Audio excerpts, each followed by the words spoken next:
القماش عامة وكل التكستايل اسبيكتس بتاعت الاوتيل، وانا هركز على الاوتيل بيكوز هو ده اللي احنا بنعمله بصراحة يعني. is a very essential core experience للجست هو يعني، بيكوز هي اكتر حاجة هو بيبقى قريب ليها. فانا ببقى قاعد على كرسي حاطط ايدي على السايدز، التكستشر بتاع القماش لو هو مش مريح، لو انا ايدي بحطها and it's rugged I don't feel comfortable. It's not something pleasant. ظهر السرير يبقى معمول بطريقه معينه، الفيجوال اسبكت بتاع الستاره، الكنب، كل الكلام ده are really at the core of sensory aspect بتاعت الهوسبيتاليتي اكسبيرينس بتاعت الجست.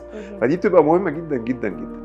فبالتالي بيبقى بتوصل في مرحله لما بنوصل للانتيريورز بنبقى خلصنا السبيسز كلها وبنبدا نركز في السنسوري فيلينج بتاع والفيجوال اسبكت. المهم جدا بقى في الحته دي هو الديورابيلتي بتاع البرودكت ده، ان هو يبقى ما يتنتش بسهوله. صح. عندي فاير ريزيستنس كاباسيتيز عشان انا عندي ريجوليشنز انترناشونال كود بتاع فاير لايف سيفتي.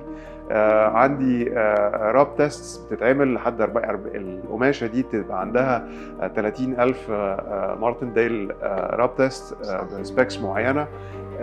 الستاير ان هي يبقى ليها 5000 واش سايكل. كل دي حاجات عنيفه جدا على القماشه، فالقماشه تبقى شكلها حلو ورقيقه جدا بس مش هتنفع.